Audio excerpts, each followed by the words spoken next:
Welcome. Take a deep breath, settle into your most comfortable position, and prepare yourself for a journey unlike any other. Tonight, we're not chasing grand adventures or dramatic revelations.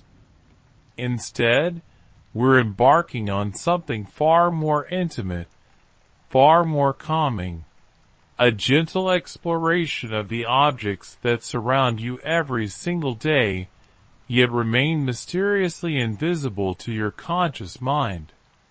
The fork resting in your kitchen drawer, the buttons holding your clothing together, the pen sitting on your desk. Each of these humble companions carries within it centuries of human ingenuity, cultural evolution, and surprisingly dramatic stories that have been quietly waiting for you to discover them. As you listen to my voice, allow yourself to relax completely. Let the tension drain from your shoulders, unclench your jaw, and permit your mind to wander freely through time and space. We're going to move slowly, deliberately, savoring each revelation like a warm cup of tea on a cold evening. There's no rush here, no urgency, just the soft, rhythmic unfolding of history's most overlooked treasures. These aren't the stories they teach in schools or document in grand museums. These are the intimate, human stories of innovation born from necessity, creativity sparked by the simplest of problems, and evolution that happened so gradually, so naturally, that we forgot to notice it was happening at all. Imagine for a moment that you're sitting down to dinner. The table is set before you, and without thinking, your hand reaches for a fork. You spear a piece of food, bring it to your mouth, and continue your conversation without a second thought. This action is so automatic, so utterly mundane, that it barely registers in your consciousness. But what if I told you that this simple utensil, this innocent piece of metal with pointed tines, was once considered deeply scandalous? What if I told you that people once viewed the fork as an affront to God himself, a dangerous foreign innovation that threatened the very fabric of society? Let's travel back in time together, drifting backward through the centuries, like leaves floating gently down a calm stream. We're going far back, past the Industrial Revolution, past the Renaissance, past medieval times, all the way to the ancient world. In these early civilizations, people ate with their hands. This wasn't considered crude or uncivilized. It was simply the way things were done. Bread served as an edible plate, fingers were nature's perfect utensils, and communal eating was a tactile, sensory experience that connected people to their food in ways we've almost entirely lost today. But humans have always been innovators, always seekers of solutions to life's small inconveniences. In ancient Egypt, archaeologists have discovered what appear to be primitive forks, large, two-pronged implements used for cooking and serving food, but never for eating. These weren't delicate table utensils. They were robust tools for holding meat over fires or transferring hot food from pot to plate. The Greeks and Romans had similar implements, but again, these were kitchen tools, not dining instruments. The very idea of using such a device to eat would have seemed absurd, perhaps even offensive. The personal dining fork, as we know it today has its origins in the Byzantine Empire, that glittering crossroads of east and west that existed for over 1,000 years. In the palaces of Constantinople, among the silk-draped halls and golden mosaics, the wealthy elite began using small, elegant forks as a way to keep their fingers clean while eating. These weren't the four-tined forks we use today, but delicate two-pronged affairs, often made of gold or silver, sometimes encrusted with precious stones. They were status symbols as much as functional objects, declarations of refinement and sophistication. Now, picture this scene unfolding in the year 1004. A Byzantine princess named Maria Argyropoulou is preparing to marry the Doge of Venice, Giovanni Orsillo. She's leaving behind the splendor and sophistication of Constantinople to join her new husband in Venice, and she's bringing with her an entire household of Byzantine customs, including her golden fork. Imagine the reaction of the Venetians when they first witnessed this foreign princess eating with a two-pronged golden instrument instead of using her God-given fingers like a proper Christian. The scandal that erupted was immediate and intense. St. Peter Damian, a powerful church reformer of the time, was absolutely horrified by this innovation. He wrote scathing denouncements of the fork, calling it an excessive delicacy, an instrument of vanity that demonstrated shocking arrogance toward God's gifts. Why would anyone presume to improve upon the fingers that God Himself had designed for eating?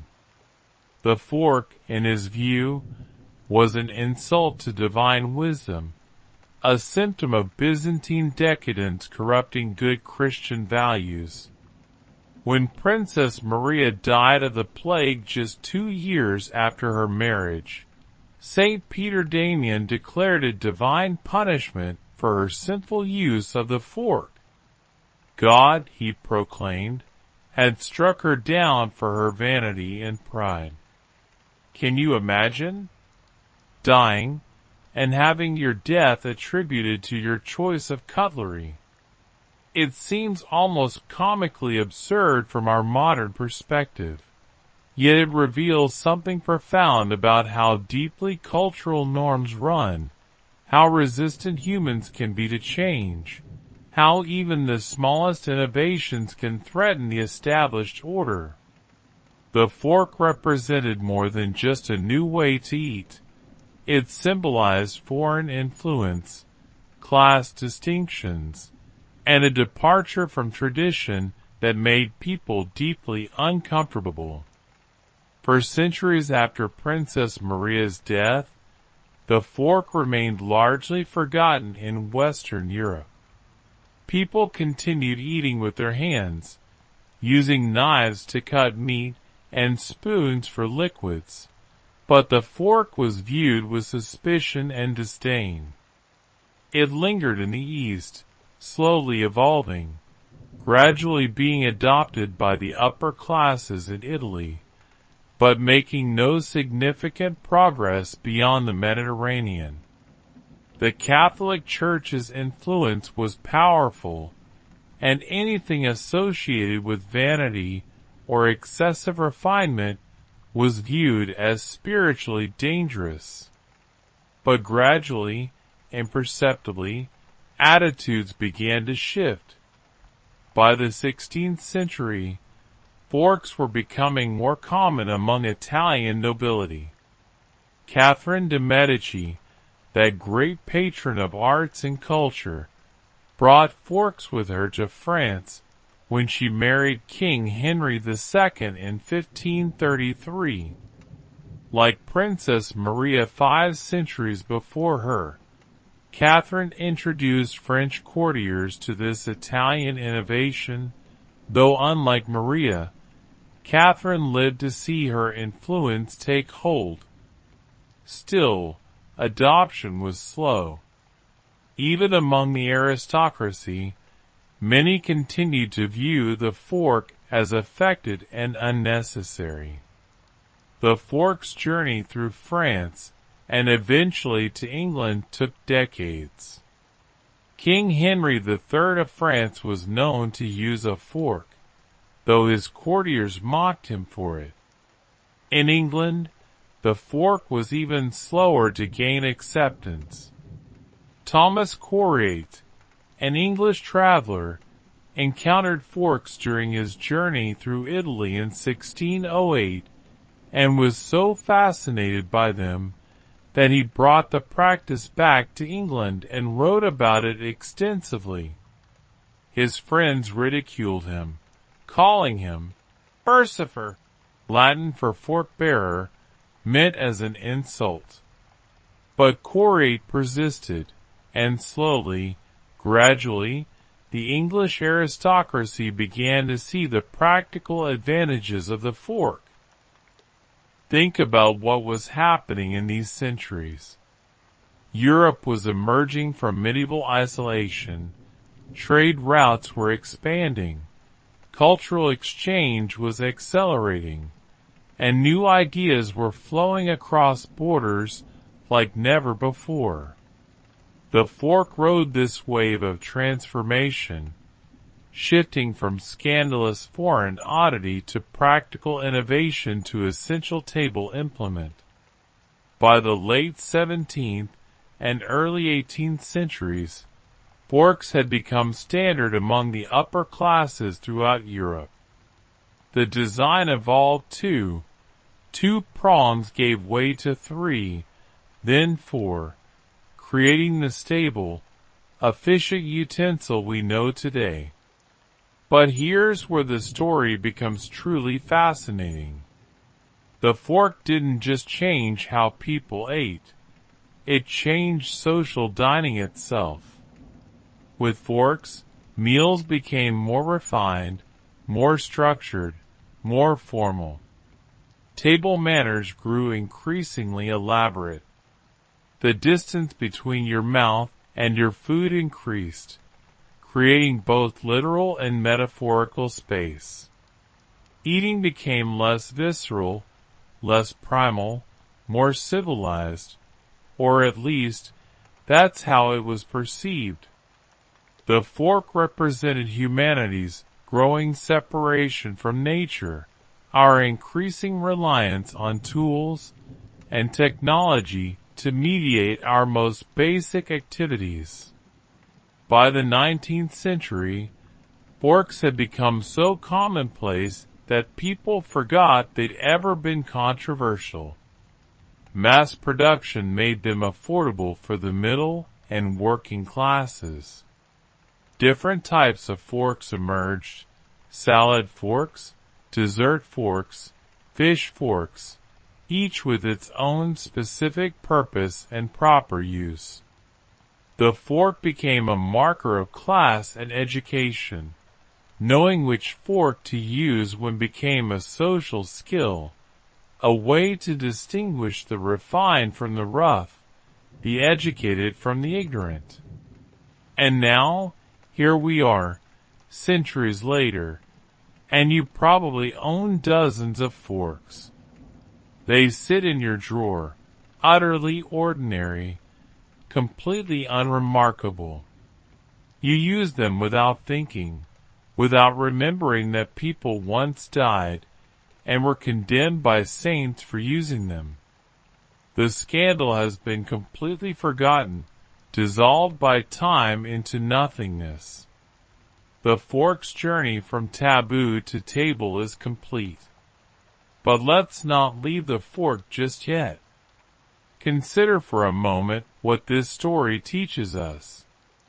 It reminds us that everything we take for granted was once new, once controversial, once resisted.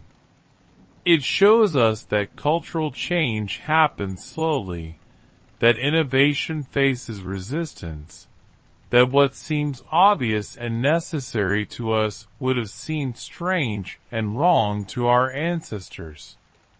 The fork is a perfect example of how human culture evolves, not through dramatic revolutions, but through gradual acceptance, through practical advantages overcoming traditional resistance, through time slowly wearing away prejudice and suspicion. Now, as you continue to relax, as your breathing deepens and slows, let's shift our attention to another humble object that revolutionized daily life. The button. Right now, your clothing is probably held together by buttons. They're so common, so utterly ordinary, that you barely notice them unless one falls off or becomes difficult to fasten.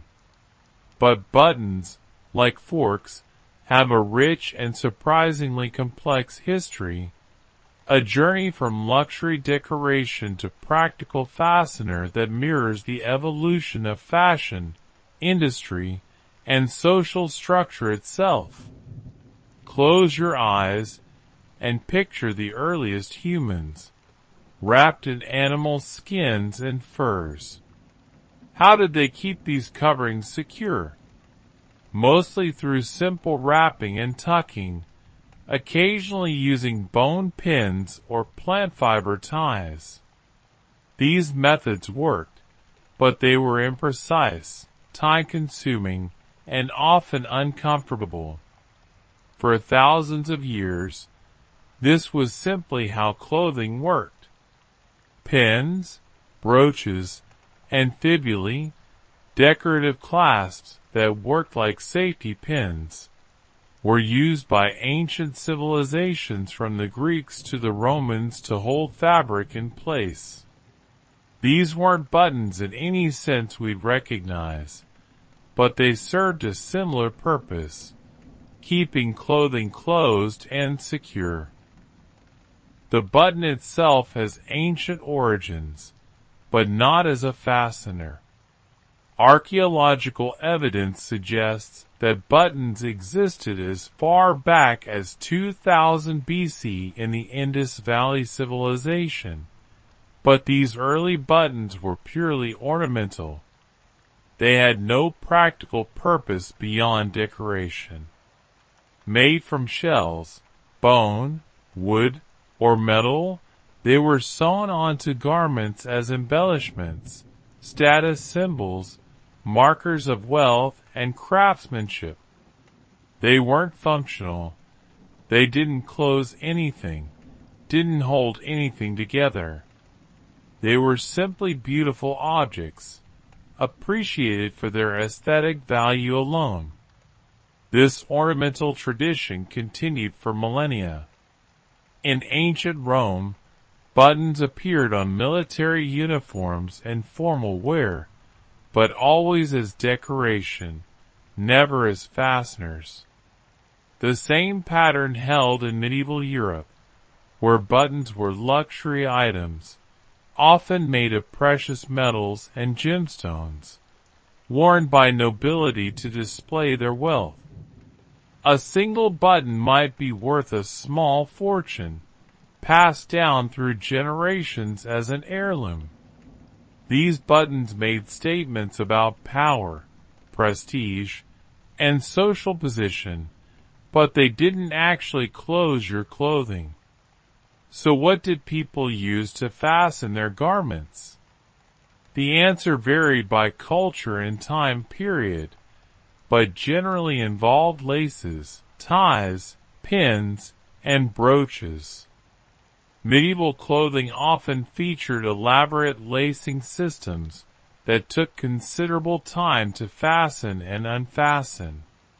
Getting dressed was a lengthy process, often requiring assistance.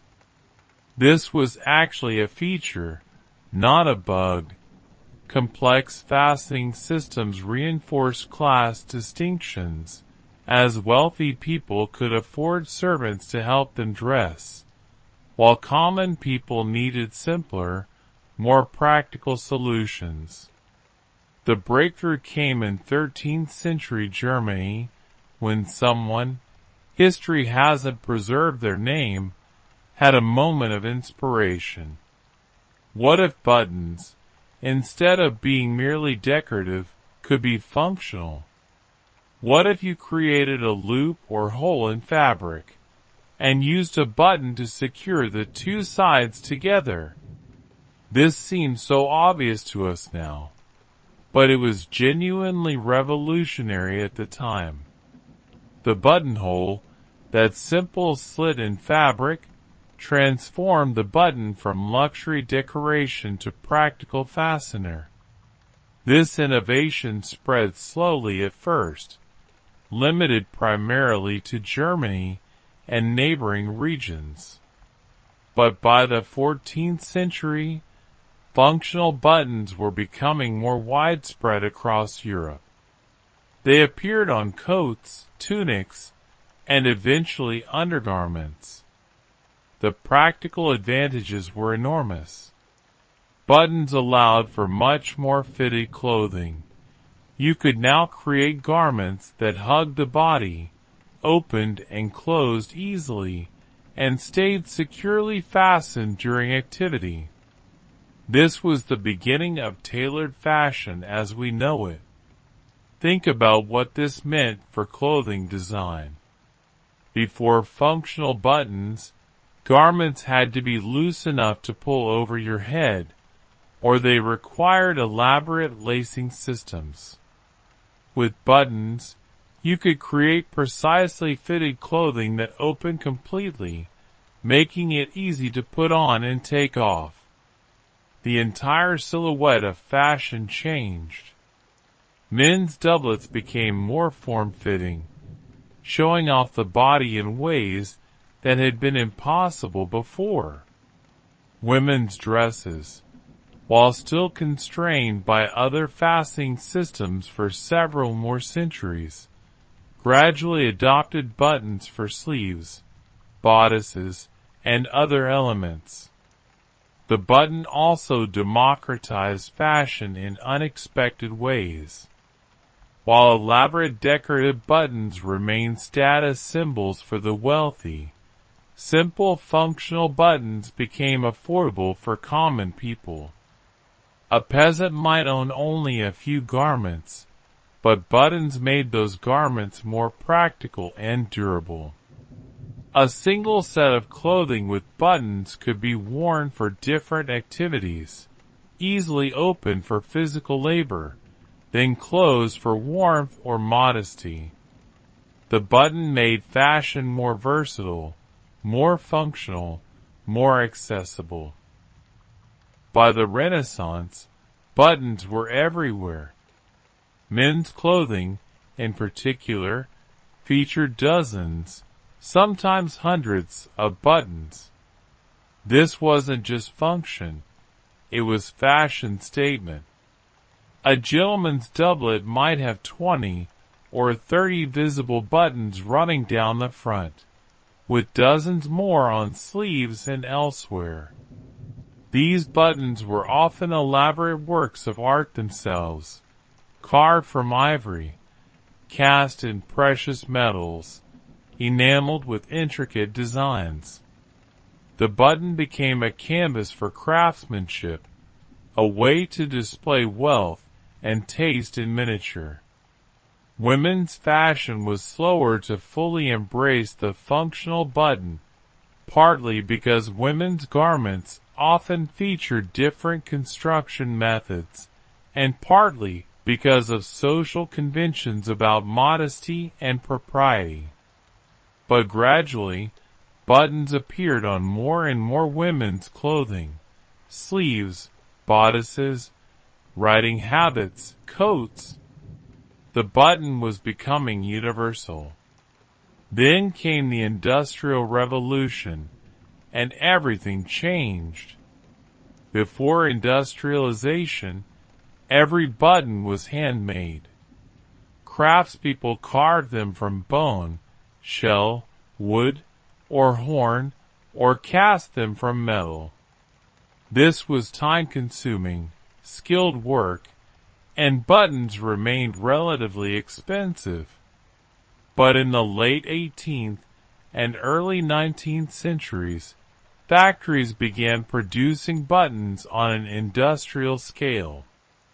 New materials became available: glass, ceramics, early plastics. Production costs plummeted, and suddenly buttons were cheap, abundant, available to everyone regardless of class. This democratization of the button transformed fashion. Now everyone could afford clothing with multiple buttons. Styles that had once been exclusive to the wealthy became accessible to the working and middle classes. The button became truly ubiquitous, so common that it lost its status as a luxury item and became simply a standard component of clothing. This was the button's final evolution, from rare ornament to exclusive fastener to universal standard. But the story doesn't end there. The 20th century brought new innovations in button technology. Plastics revolutionized button manufacturing, allowing for buttons in every color, size, and shape imaginable. Snap buttons, those pressed-together fasteners, were invented, offering an alternative to traditional sew-through buttons. Velcro, invented in 1941, provided yet another fastening option. Zippers, which had been invented in the late 19th century but didn't become common until the 20th, competed with buttons for dominance in garment fastening. Yet despite all these alternatives, the button has endured. There's something satisfying about a well-made button, something aesthetically pleasing that zippers and Velcro lack. Buttons remain fashion statements, with designers creating elaborate, artistic buttons that elevate simple garments into statement pieces. High-end clothing still features beautiful buttons made from exotic materials, horn, shell, precious metals, carrying on the ancient tradition of the button as decorative art. And here you are, wearing buttons right now, most likely. They're holding your clothing together, functioning perfectly, requiring no thought or attention. The button has become so integrated into human life that we forget it exists until something goes wrong, until a button falls off or won't fasten, and suddenly we're reminded of how dependent we become on this simple technology. The button, that tiny fastener, has shaped fashion, industry, and daily life for centuries, yet it remains almost invisible in its ubiquity. As you sink deeper into relaxation, as your body becomes heavier and more peaceful, let's turn our attention to one more everyday object with a surprisingly rich history: the pen. Right now, somewhere nearby, you probably have a pen, maybe several pens. They're scattered through your home, your office, your car, forgotten in drawers and bags, so common that you barely value them. But the pen, in its many forms, has been one of humanity's most transformative inventions, a tool that has shaped civilization itself. Writing is ancient, dating back at least 5,000 years to the earliest Sumerian cuneiform tablets and Egyptian hieroglyphs. But those early writing systems didn't use pens. They used styluses pressed into clay, or brushes dipped in ink. The pen as we understand it, a pointed implement that transfers ink to a surface through contact, developed much later, and its evolution mirrors humanity's growing need to record, communicate, and preserve knowledge. Let's start with the quill pen, because for over 1,000 years, the quill was the primary writing instrument of the Western world. Picture a medieval scribe in a dimly lit scriptorium, bent over parchment, carefully copying manuscripts letter by letter. The tool in his hand is a quill, a large feather, usually from a goose or swan, that has been carefully prepared for writing. Creating a quill pen was an art in itself, a skilled craft that required knowledge, patience, and precision. The process began with selecting the right feather. Not just any feather would do. It had to be large, sturdy, and properly curved. Feathers from the first 5 flight feathers of a bird's wing were preferred, as they were strong and naturally curved in a way that fit comfortably in the hand. Goose feathers were most common, though swan feathers were prized for their superior quality, and crow feathers were sometimes used for fine detail work because of their smaller size. Once selected, the feather had to be prepared. The barbs, those soft, fluffy parts that make a feather look like a feather, were stripped away, leaving just the hollow shaft, called the calamus. Then came curing, which could involve several different methods. Some scribes simply dried their feathers in sand heated by the sun. Others used more elaborate techniques involving heat treatment to harden the shaft, making it more durable and easier to cut. This curing process was crucial. It transformed a soft, flexible feather into a firm, reliable writing tool. Next came cutting the nib, the pointed tip that would actually contact the writing surface. This required a special knife, a penknife, a term that survives to this day, though most people no longer know its original meaning. The scribe would make several precise cuts, creating a sharp, split point that would hold ink through capillary action and release it slowly as the pen moved across the page. The angle and shape of these cuts determined the pen's writing characteristics. A broad nib for bold letters, a fine point for delicate script, a flexible nib that could create thick and thin lines by varying pressure. And this cutting process had to be repeated constantly, because quills dulled quickly. A scribe might need to recut his pen several times during a single writing session. This is why images of medieval and Renaissance scholars always show them with a knife nearby. They weren't being dramatic or threatening. They were simply maintaining their primary tool. The phrase, "sharpening your pen," wasn't metaphorical. It was a literal, necessary part of the writing process. Using a quill pen required skill and patience.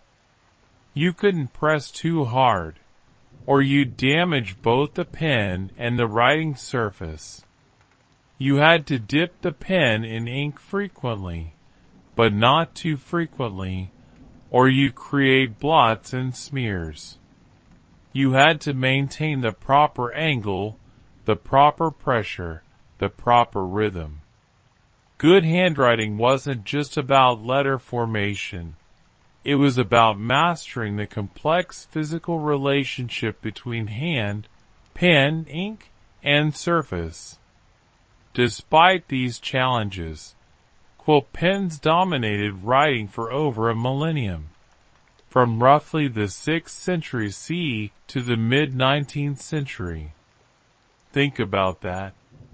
For more than 1,000 years, every document, every book, every letter, every legal record, every scientific treatise, every work of literature was written with a sharpened bird feather dipped in ink. The Declaration of Independence was signed with quill pens. Shakespeare wrote with a quill pen. Newton, Galileo, Beethoven, Jane Austen, quills, all of them. The quill's dominance lasted so long partly because it worked well, but partly because alternatives were limited. Metal pens existed but were difficult to manufacture with the necessary precision. Reed pens, made from hollow plant stems, were common in some regions but lacked durability. For most purposes, for most people, the quill was simply the best available option. But innovation never stops. By the late 18th and early 19th centuries, metalworking technology had advanced to the point where metal pen nibs became practical. These steel nibs offered several advantages over quills.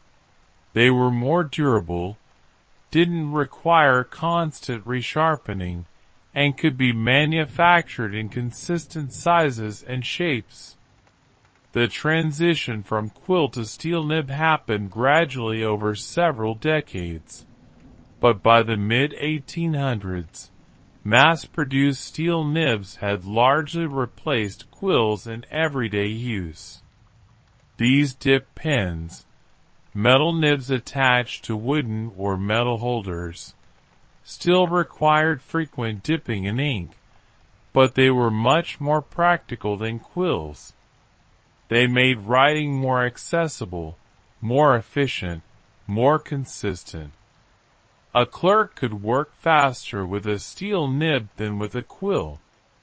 A student could focus on letter formation rather than pen maintenance.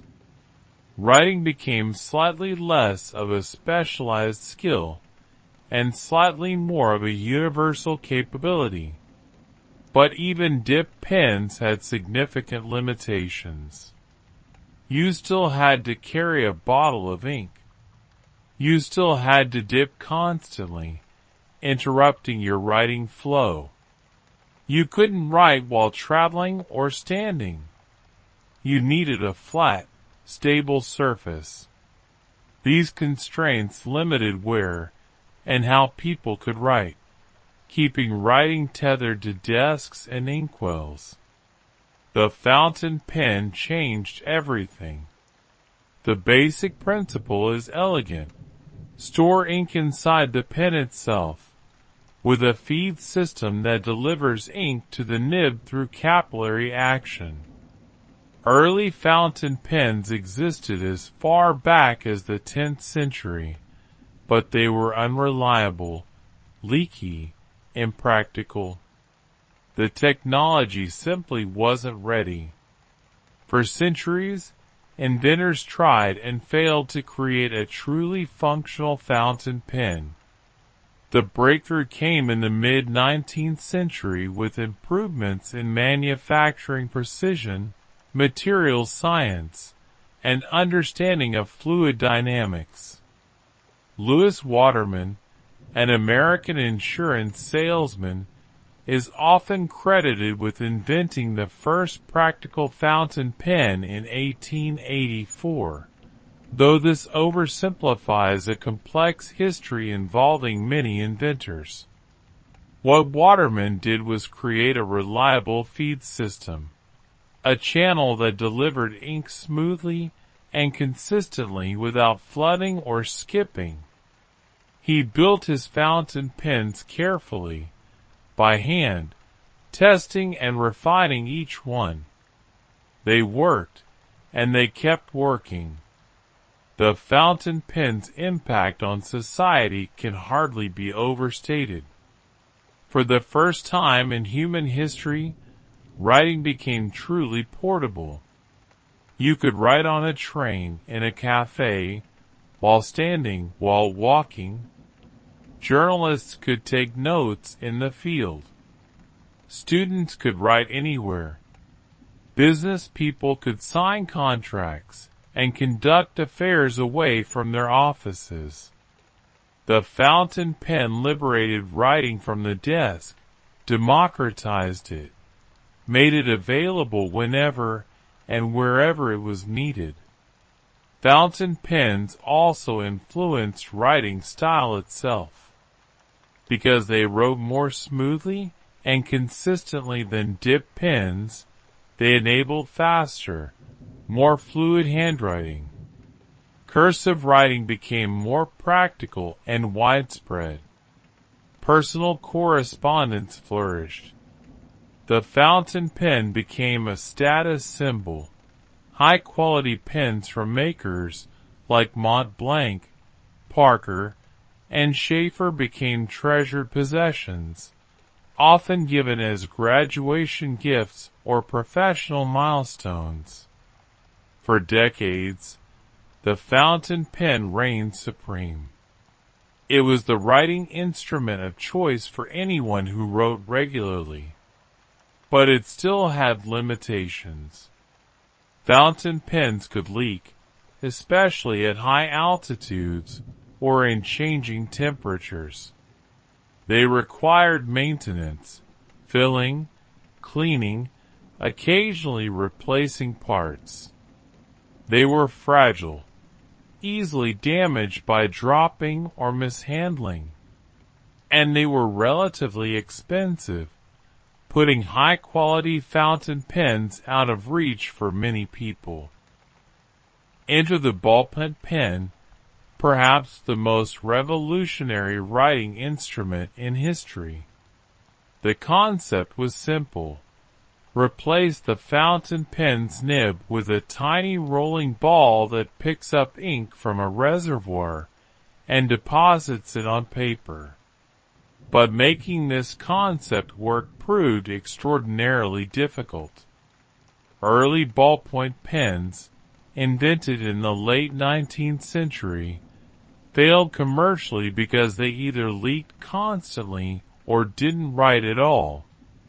The practical ballpoint pen was finally developed by Laszlo Biro, a Hungarian journalist, in 1938.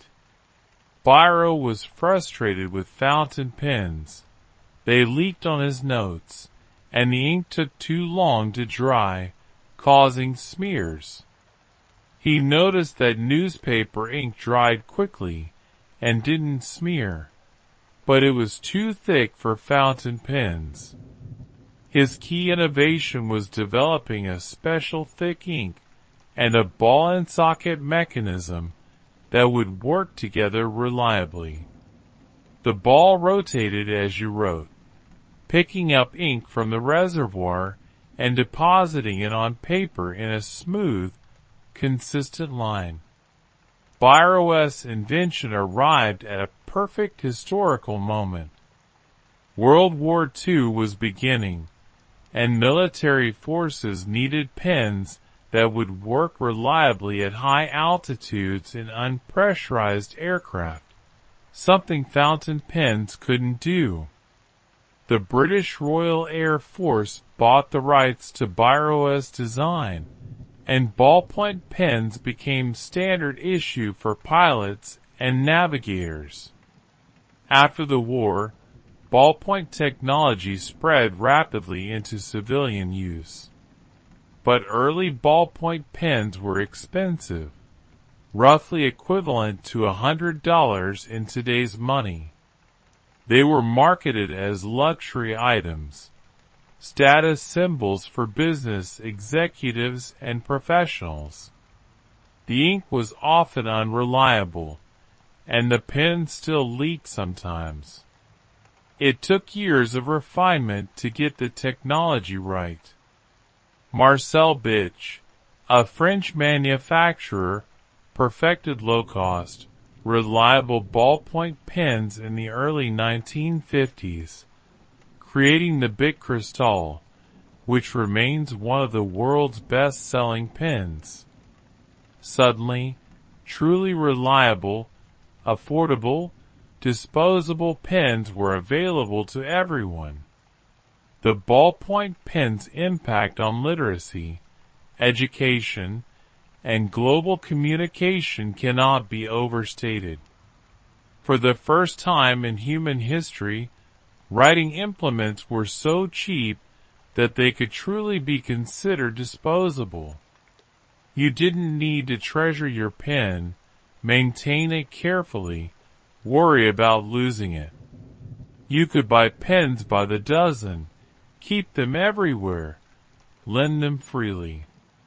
This casual relationship with writing tools reflected and enabled a society that valued written communication more than ever before.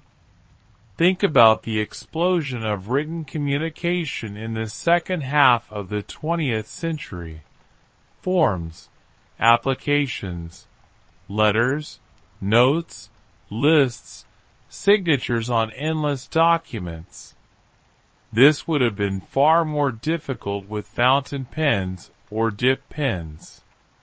The humble ballpoint pen enabled bureaucracy, facilitated education, supported the explosion of forms and paperwork that characterized modern life. For better or worse, the ballpoint pen shaped the documentary landscape of the contemporary world.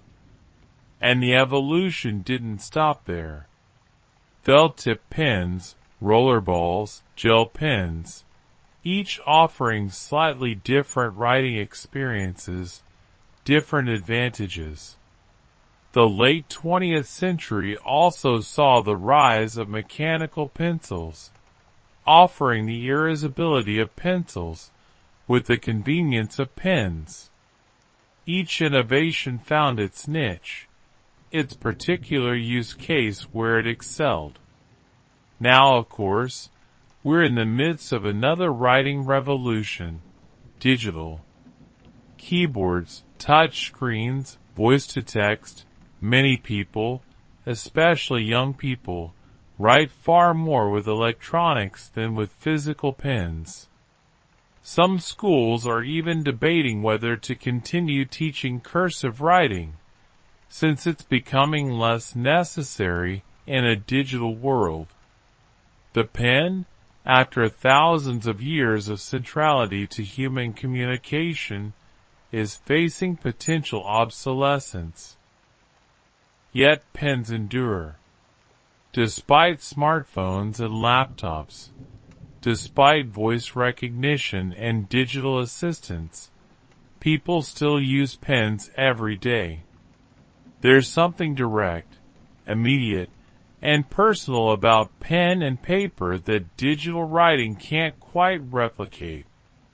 The physical act of writing, the feel of pen moving across paper, the visual feedback of ink appearing, the embodied cognition involved in forming letters with your hand, engages your brain differently than typing. Many people still find handwriting more conducive to creativity, to deep thinking, to memory formation. And high-quality pens remain objects of desire. Luxury fountain pens are still manufactured, still treasured, still given as meaningful gifts. People collect pens, appreciate their craftsmanship, value the writing experience they provide. The pen may no longer be essential for daily communication, but it remains culturally significant, personally meaningful. As you lie here, relaxed and peaceful, perhaps you're beginning to see the pattern in these stories. the fork, the button, the pen.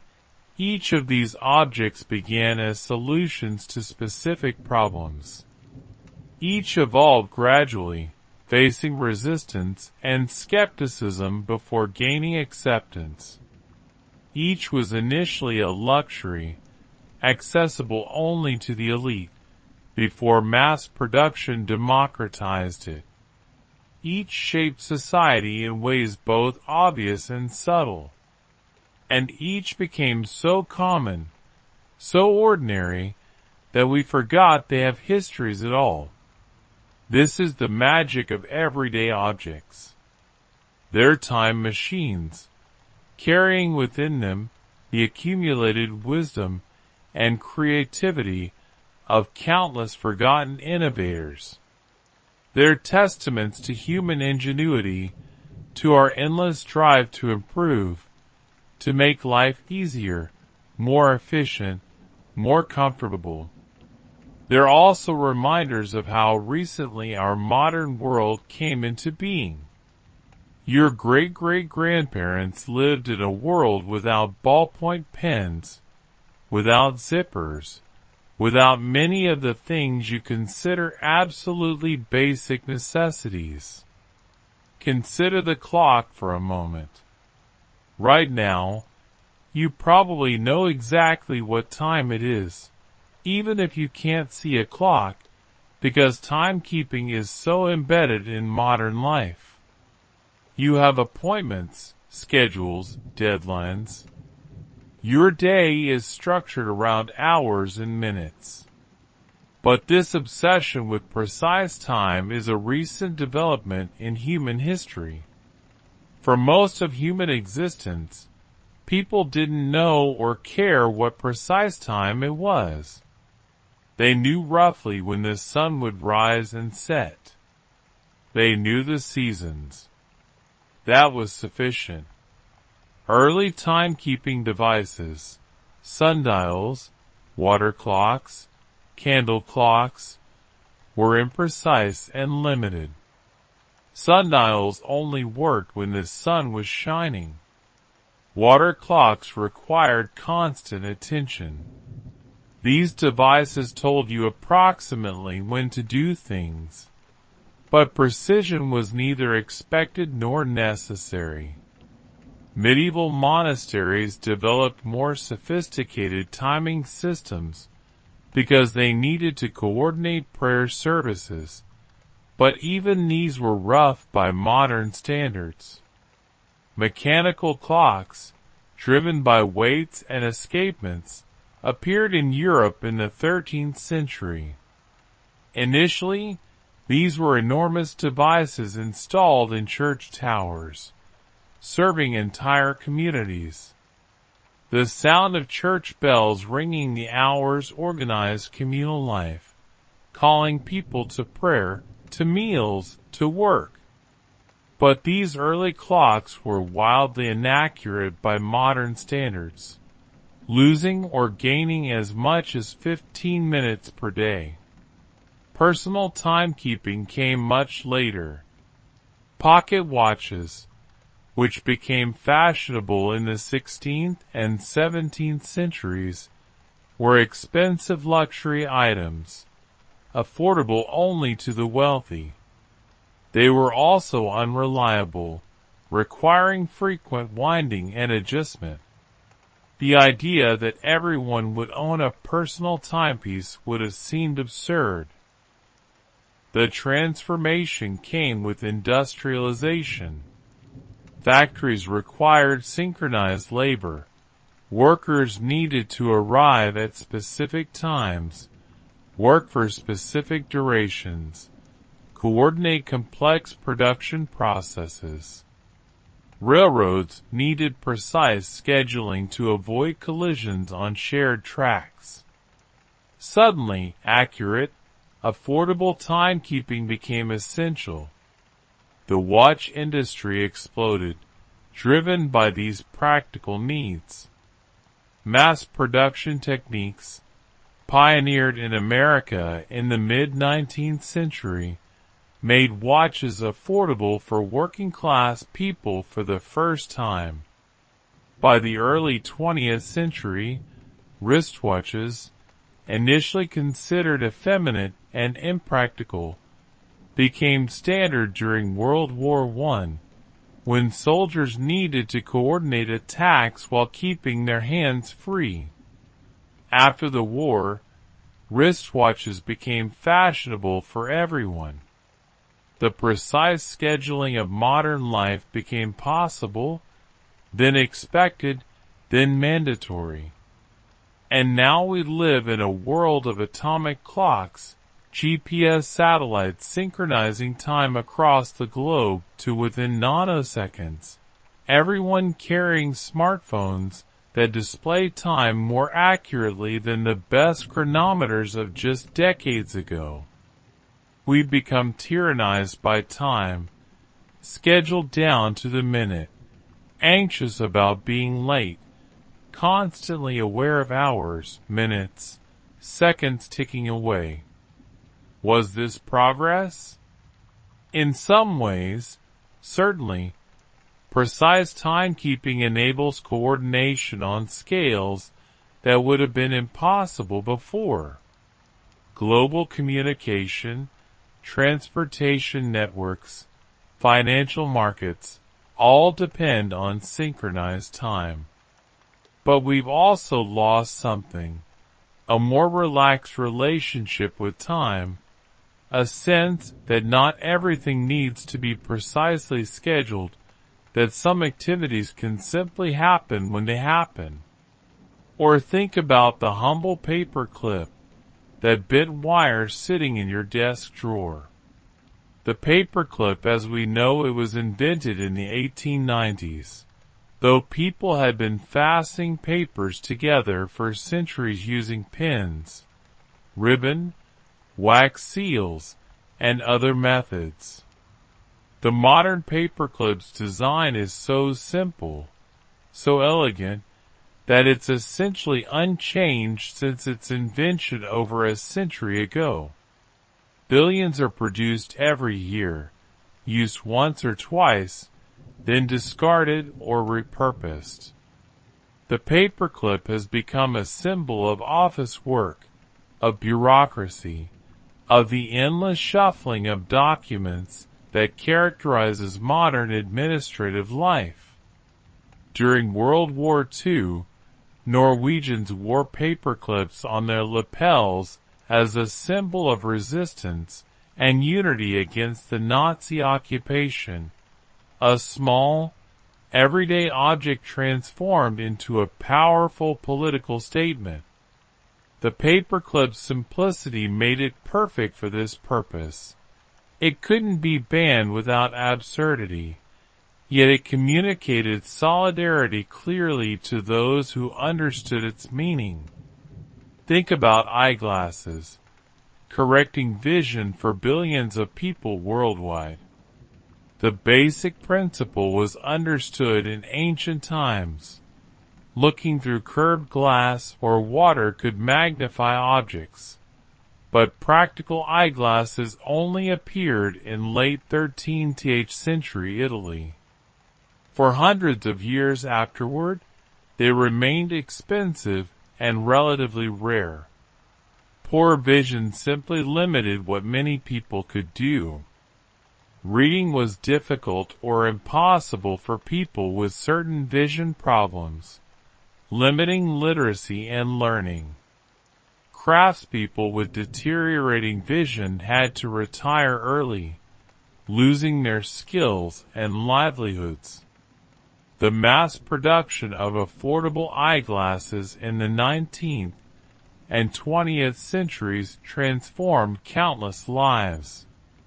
Suddenly, vision problems could be corrected easily and cheaply. People could continue reading, working, learning regardless of their natural vision. This was an enormous expansion of human capability, yet we rarely think about it. We take for granted that poor vision is a minor inconvenience, easily solved with a quick trip to an optometrist, forgetting that for most of human history, it was an unbearable limitation. Or consider the toothbrush, quietly preserving your dental health. Ancient civilizations cleaned their teeth with twigs, with cloths, with their fingers. The first bristle toothbrushes appeared in China in the late 1400s, using coarse hairs from pigs' necks attached to bone or bamboo handles. These eventually spread to Europe, though they remained luxury items. Most people simply didn't brush their teeth, or used crude methods that were minimally effective. Modern toothbrushes, with nylon bristles and mass-produced handles, only became common in the mid-20th century.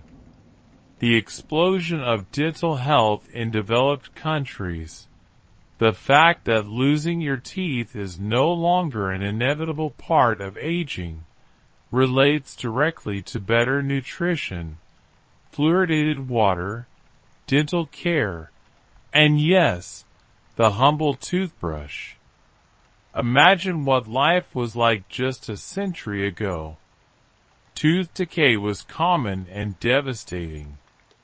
Dental pain was a regular part of life. Many people lost most of their teeth by middle age. Eating became difficult, nutrition suffered, quality of life declined. All for lack of simple, effective oral hygiene tools and knowledge. The toothbrush, that mundane bathroom item, represents a tremendous improvement in human well-being, yet we barely acknowledge it. Zippers are another fascinating everyday object. Buttons and laces dominated fastening for centuries, as we discussed. The zipper concept emerged in the 1890s, but early versions were clunky, unreliable, and impractical.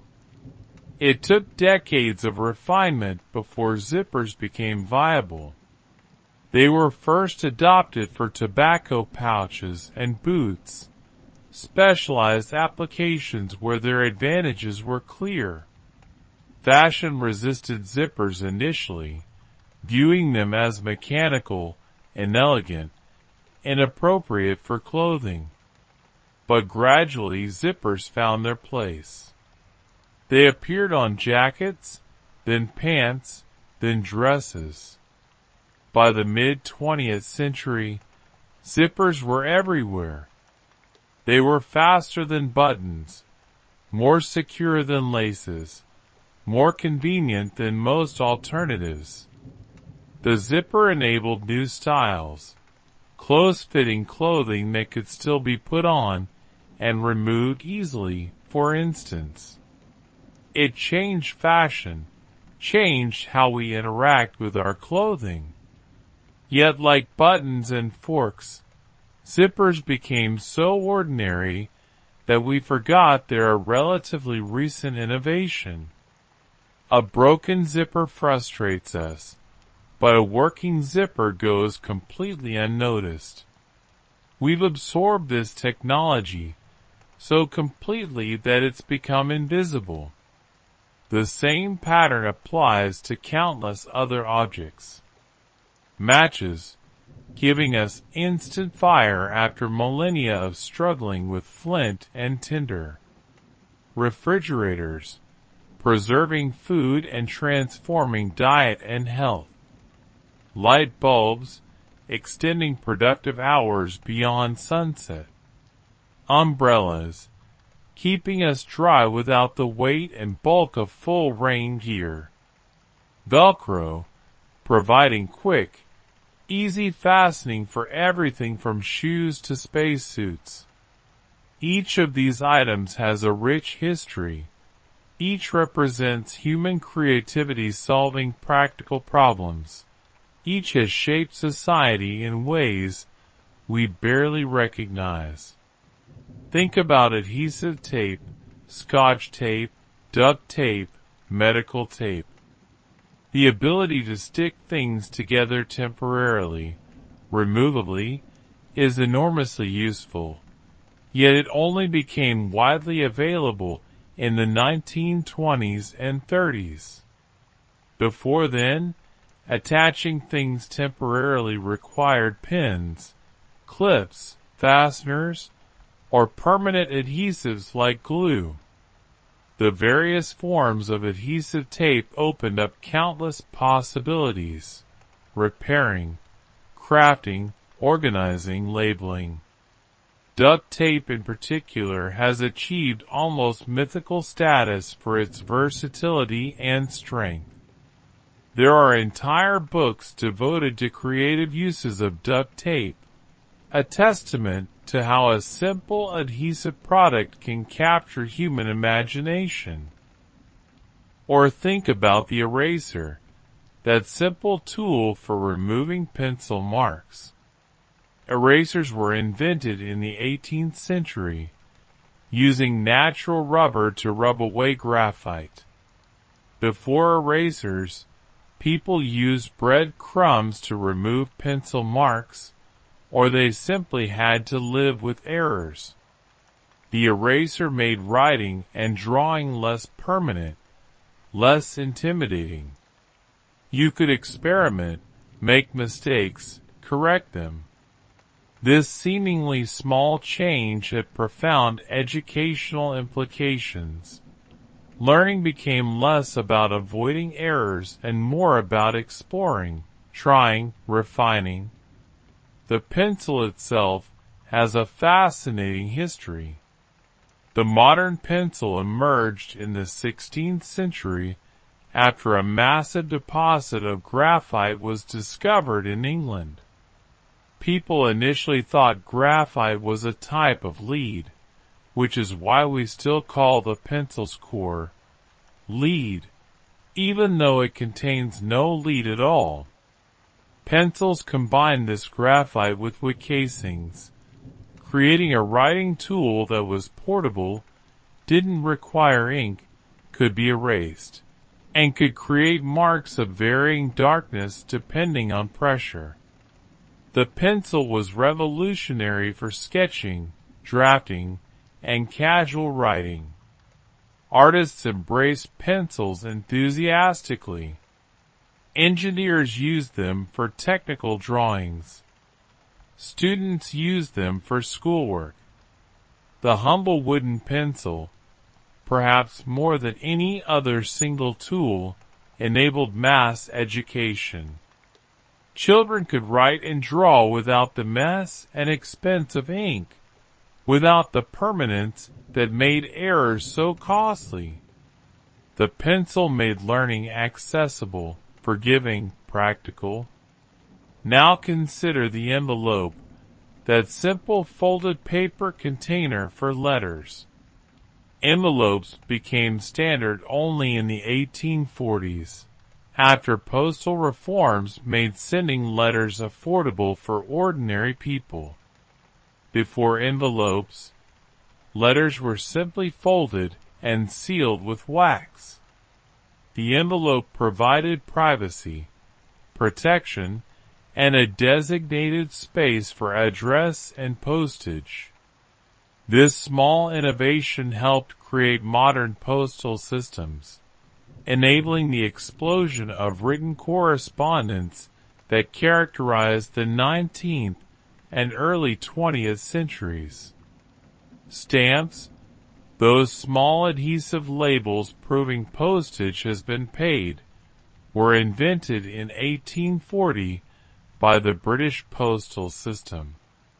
Before stamps, postage was often paid by the recipient, and calculating costs was complex and inconsistent. Prepaid adhesive stamps simplified everything, made costs transparent, and made sending letters easy and predictable. This seemingly small administrative innovation dramatically increased letter writing, facilitating communication, commerce, and social connection. The combination of affordable postage, envelopes, stamps, and increasingly reliable postal services created something new: mass-written communication. People who had rarely or never written letters before began corresponding regularly with distant family and friends. Love letters flourished. Business correspondence exploded. Catalogs and direct mail marketing became possible. The late 19th and early 20th centuries saw an extraordinary flowering of epistolary culture, all enabled by these simple innovations in mail handling. And think about what we've lost now that email and text messaging have largely replaced physical letters. There's something irreplaceable about a handwritten letter, about the physical evidence that someone spent time writing specifically to you, about the tangibility of a message you can hold, reread, preserve. Digital communication is faster, more convenient, more efficient, but it's also more ephemeral, less intimate in certain ways. We've gained speed and lost significance. This is a recurring theme in the history of everyday objects.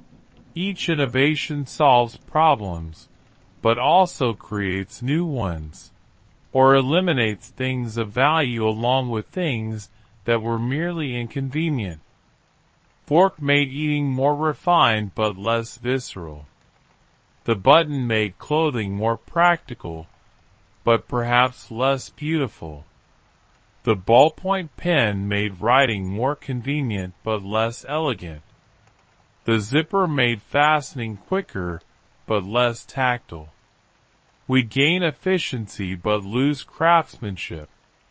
We gain convenience but lose connection. This isn't to say progress is bad or that we should return to pre-modern ways of living.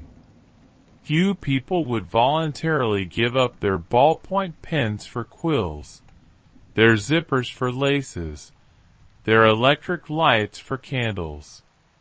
The conveniences of modern life are real and valuable. But it's worth recognizing what we've lost along the way, worth appreciating the textures and rhythms of life that our ancestors experienced, worth noticing that every gain involves some loss, even if we judge the trade worthwhile. These everyday objects also remind us how recent our modern world truly is.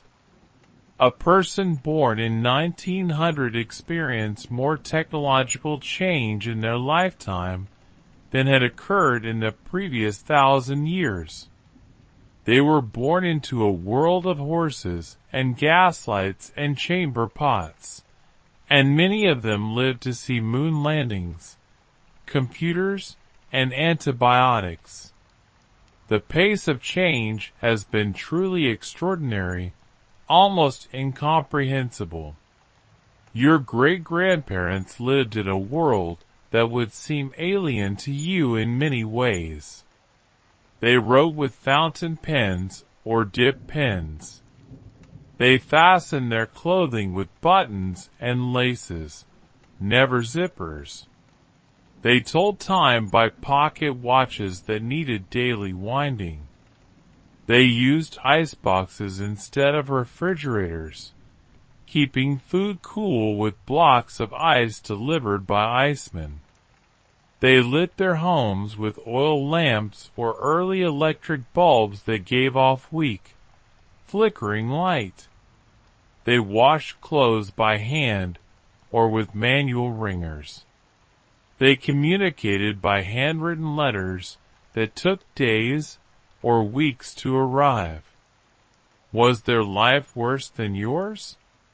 In many material ways, certainly. Less comfort, more physical labor, more vulnerability to disease and hardship, shorter life expectancy. but in other ways, perhaps their lives had qualities worth envying: slower pace, deeper connection to physical processes, less mediation between intention and action, more direct engagement with the material world. This isn't nostalgia, just observation. We can appreciate the genuine improvements in material conditions that technology has enabled while also recognizing that something has been lost. Call it authenticity, or craftsmanship, or embodied knowledge, or simply a different way of experiencing time and physical reality. The objects around you right now contain all of this history, all of this change, all of this accumulated human creativity. That mug on your table has ancestors stretching back thousands of years. Clay vessels, metal cups, wooden tankards, glass goblets. The chair you're sitting in represents centuries of furniture-making evolution, from simple stools to ergonomically designed seating. The fabric of your clothing carries forward traditions of weaving, dyeing, and tailoring that span civilizations.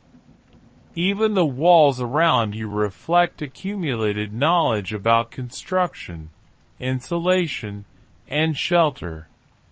Every object is a palimpsest, a layered text where earlier versions show through if you know how to look. Your aluminum saucepan connects to ancient bronze vessels through an unbroken chain of metallurgical knowledge. Your smartphone, bleeding-edge technology, incorporates principles of electromagnetism discovered in the 1800s, computation theory from the mid-1900s, touchscreen technology from the 1960s. Nothing is truly new. Everything builds on what came before. This is perhaps the deepest lesson these everyday objects teach us, that we are not separate from history but embedded in it. We are links and chains stretching back into deep time and forward into an unknowable future. The fork you use was inconceivable to most humans throughout history, yet it rests comfortably in your hand, so familiar it's invisible. The pen you write with represents thousands of years of human effort to preserve and communicate thought, yet you barely notice it.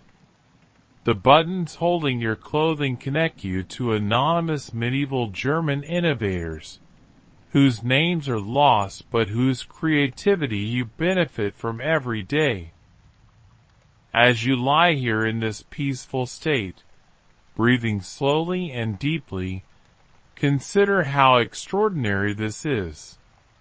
You are surrounded by miracles, by the accumulated genius of countless human beings who devoted their lives to solving small problems, to making life slightly better, slightly easier, slightly more comfortable. You inherit all of this freely, effortlessly, without needing to know how it came to be. This is the gift of civilization, that each generation doesn't need to start from scratch, but can build on everything that came before. And you, in turn, are contributing to this ongoing story. The objects you use today, the technologies you rely on, the small innovations you adopt, all of this is creating the invisible background that future generations will inhabit. They will use technologies you're helping to develop, adopt practices you're establishing, inherit a world shaped by your choices and the choices of your contemporaries. They will take for granted things you consider remarkable, and they will struggle with problems you couldn't have imagined. This is how human progress works, not through sudden revolutions, though those occasionally happen, but through gradual accumulation of small improvements, tiny innovations, incremental refinements. The fork took centuries to transform from scandalous to ordinary. The button's journey from decoration to fastener stretched across generations. The pen evolved over millennia, each change building on previous discoveries. Progress is patient, cumulative, collaborative across time. Let this thought bring you peace as you drift towards sleep. You are part of something larger than yourself, connected across time to everyone who came before and everyone who will come after. The objects around you are proof of this connection, physical manifestations of humanity's collective wisdom and creativity. You don't need to do anything grand or dramatic to participate in this ongoing human story.